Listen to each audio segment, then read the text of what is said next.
anyway, it was really great because the community liaison from Don Byer's office was there as well and participated. Really a lot of fun. More than 70 juniors at George Mason High School are visiting both Mount Daniel and TJ as part of their service learning, helping out in classrooms, reading to students, doing activities. The photos of this crisscross cross-school activity have been great, and many more will occur throughout the year. The fall musical, if you don't know, is a chorus line, and it'll be presented the 21st through the 23rd of this month, and I'm looking forward to seeing some amazing dancing and some amazing singing and some great acting. As the fall sports season comes to an end, and unfortunately Niharika had to leave early, but field hockey had their strongest season ever, and they played in the first round of states at Poquoson yesterday in the quarters. Unfortunately, they lost, but they played really well this year, and good job to them.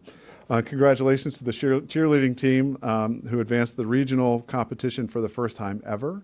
And volleyball, which competed through region semifinals, and football for a 4-6 season in a new division.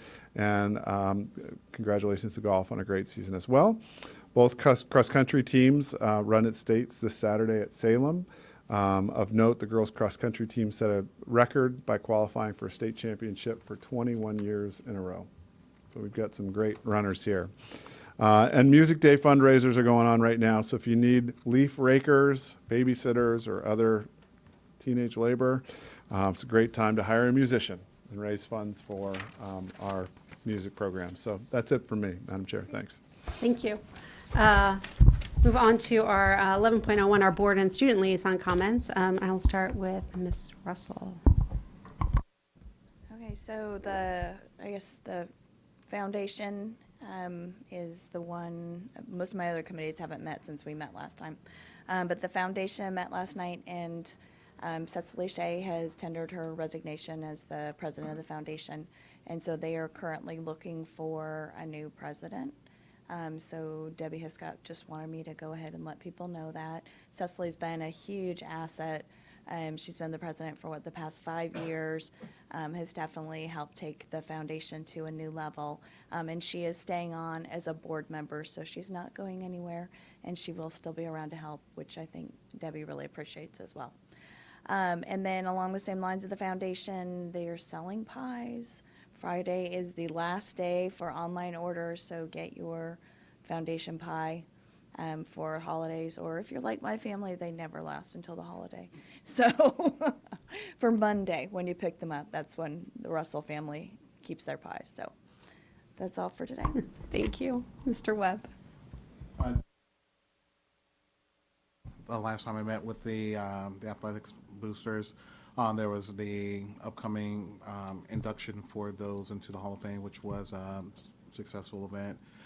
They were also partnering with the Ed Foundation, and I believe it's one other group, about the memorial electronic boards, and where they were working on starting to set aside some funding for the new high school when that comes, and that's something that continues to come up. And then there is some conversation, and then I did say that I would, with Dr. Noonan, talk and maybe set up a meeting with Becky about the different types of equipment and things that they're talking about, because I think with their fundraising, they are looking at potential ways that some of the things that they fund there, because of some of their fundraising, are questioning a little bit of, and not necessarily not funding some of the things, safety equipment things that they do, but potentially looking at ways of the school potentially picking up a little bit more of the tab of those things, because in trying to do a little bit more in the way of fundraising for those students who, I can't remember the fund that's out there, but for those who may have struggled to participate in sports, but the athletic boosters actually put the funding out there for them to be able to continue to be able to participate in sport and without having to not do it because of the athletic fee. And they saw a pretty significant increase in citizens who've had to kind of reach out to them for that, so their students can continue to participate. But that was I said that we had to reach out to you, and we'll talk offline about maybe having that conversation. Thank you. Ms. Litton. Nothing really to report. The special ed committee met last Monday, but I was out of town, so I did not attend that. Mr. Anderson?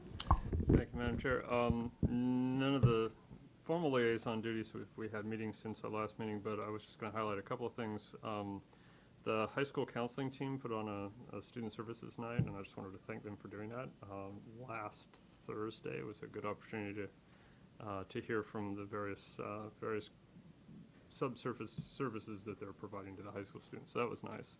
And then next week, going to the VSBA conference starting on Wednesday. So sadly, I will miss the first night of Chorus Line, but I will be there for the next 2 nights. And I also am looking forward to the singing and the dancing and the pit orchestra and the stage crew and all the work that the students are putting into it. So should be fun. Thank you. And I have nothing to report. So finally, we've got our approval of minutes. I would ask for unanimous consent to approve the minutes of September 10th and October 29th, 2019. Okay, so ordered. And with that, we are adjourned.